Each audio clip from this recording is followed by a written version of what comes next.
Assalamualaikum warahmatullahi wabarakatuh. Di sini saya akan menerangkan tentang Pancasila, sumber dari segala sumber hukum.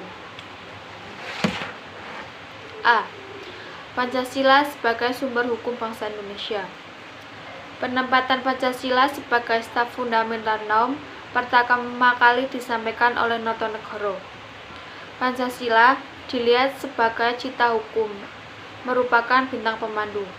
Posisi ini mengharuskan pembentukan hukum positif adalah untuk mencapai ide-ide dalam Pancasila, serta dapat digunakan untuk menguji hukum positif.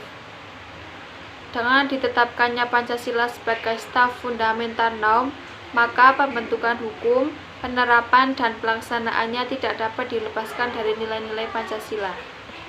Mungkin kalian bertanya-tanya ya, apa itu hukum positif?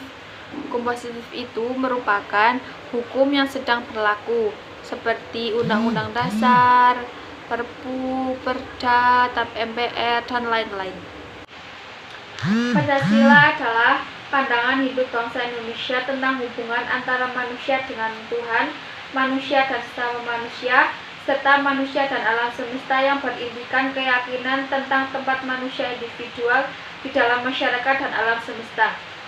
Kedudukan Pancasila sebagai sumber dari segala sumber hukum negara merupakan grundom dalam sistem hukum Indonesia yang memberikan arah dan jiwa serta menjadi paradigma norma-norma dalam pasal-pasal Undang-Undang Dasar 1945.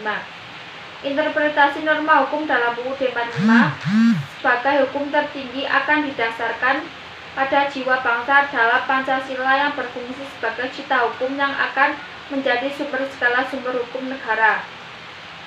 Bangsa Indonesia mewarisi nilai-nilai fundamental, mulai sosial budaya, luhur, berpuncak sebagai filsafat hidup yang dijadikan dan ditegakkan sebagai filsafat negara Pancasila. Sebagai filsafat hidup, nilai Pancasila merupakan landasan ideal kebangsaan dan kenegaraan. Penempatan Pancasila sebagai staf fundamental norm berarti menempatkannya di atas Undang-Undang Dasar. Pancasila tidak termasuk dalam pengertian konstitusi, karena berada di atas konstitusi, yang terdiri dari keadilan, kehasilgunaan, dan kepastian hukum.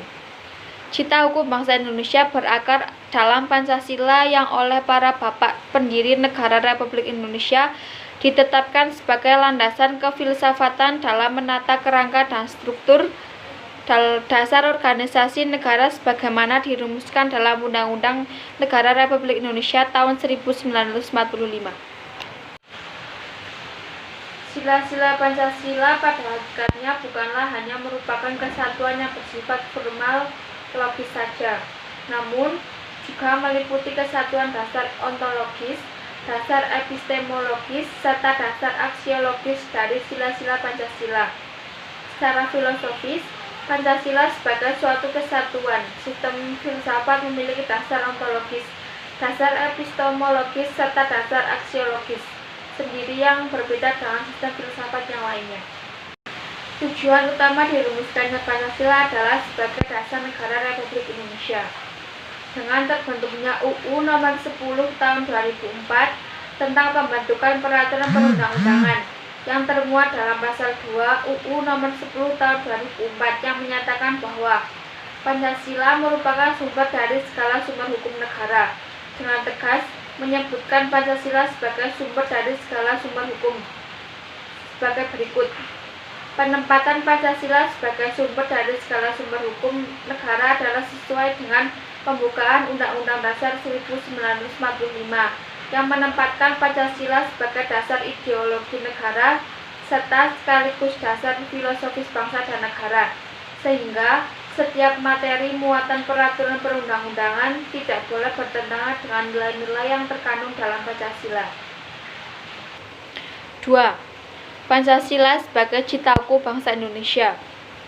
Tatanan hukum yang beroperasi dalam suatu masyarakat pada dasarnya merupakan pengejawantahan cita hukum yang dianut dalam masyarakat yang bersangkutan ke dalam perangkat berbagai aturan hukum positif. Lembaga hukum dan proses. Dalam perumusan hasil seminar temu kenal cita hukum dan penerapan asas-asas hukum nasional disebutkan bahwa Cita hukum mengandung arti bahwa pada hakikatnya hukum sebagai aturan tingkah laku masyarakat itu sendiri. Jadi, cita hukum adalah gagasan, karsa, cipta, dan pikiran yang berkenaan dengan hukum atau persepsi tentang makna hukum yang dalam intinya terdiri atas 3 unsur. Mungkin cukup sekian yang dapat saya sampaikan. Kurang dan lebihnya mohon maaf. Wabillahi taufiq wal hidayah. Wassalamualaikum warahmatullahi wabarakatuh.